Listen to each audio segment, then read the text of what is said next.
This is Buddy. He's a 7-year-old red-crowned Amazon parrot living in the U.S. He is one of millions of parrots who have been trafficked to the U.S. Like many parrots, he is very intelligent and capable of speech. In the forests of Mexico, he lived in gregarious flocks in the canopy, eating fruits and seeds. Now he lives in a third-floor apartment with his owner, who provides Buddy's basic necessities and sometimes lets him out of his cage. But he can't fly far. His wings are clipped. Buddy is one of 11 million exotic birds kept as pets in the U.S. alone. These birds are a part of a vast and booming global trade in exotic pets. Hundreds of thousands of captive animals are circulating in this industry at this very moment. The U.S. is estimated to be the world's top importer of wild animals, bringing in hundreds of millions per year. Almost all of these imports become exotic pets. Exotic pets are out of place. Pets like cats and dogs have domesticated over millennia, but exotic pets have not been bred to live in close proximity with humans. But exotic pets are like cats and dogs in another way. They are all commodities, things that can be bought and sold. They can be thought of as what feminist scholar Donna Haraway calls undead things, living commodities.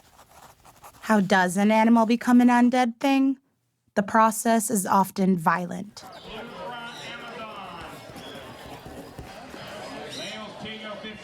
Buddy was purchased at an auction, a popular place for buying and selling exotic pets.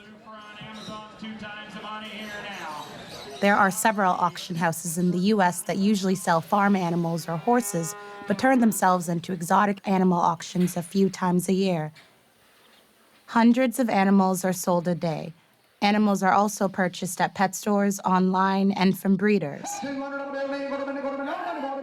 Other adult red-crowned parrots at the auction sell for a few $100s, but Buddy is sold as a chick, when he'll be more likely to bond with his owner, so he earns a higher price. Buddy and the other animals at the auction might be bought and sold multiple times over the course of their lifetime. These animals come from all over the world. Many are captive bred, born to local breeders or commercial pet mills.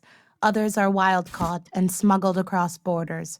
This was the case for Buddy, who was imported from Mexico. So we get you 300 premium.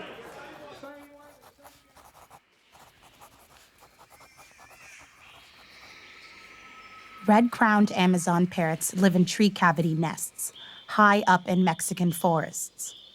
Only a few decades ago, there were over 100,000 of them, but the market is profitable. Parrots are usually trapped by men who work in or near the forest, like fishermen, loggers, or farmers. To catch chicks, trappers use ropes to climb trees and remove the chicks from their nests.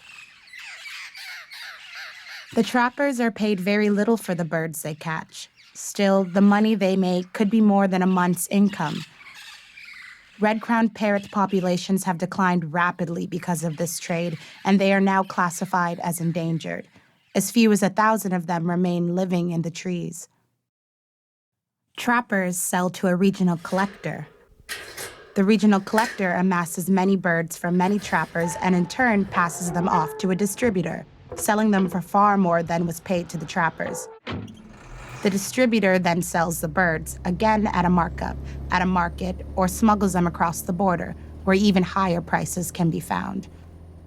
It's at this moment of capture that Buddy is severed from his former life, his family, the canopy, his flock, in order to become a mobile, enclosed life. This process is fatal for most birds. In Mexico, for every 4 parrots trapped, only 1 makes it to its market destination. Several years ago, the Mexican government banned wild parrot exports, but several thousand wild parrots still make it across the U.S.-Mexico border every year.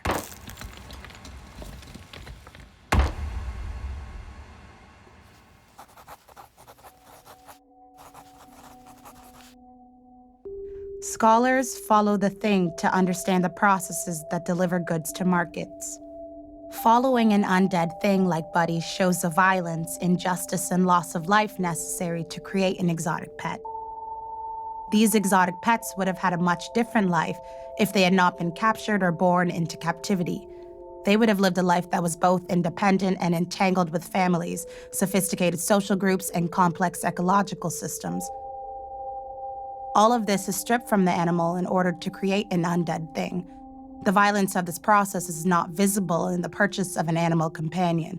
Why is it so easily overlooked? What lives, if any, should be able to be bought and sold, and who should decide?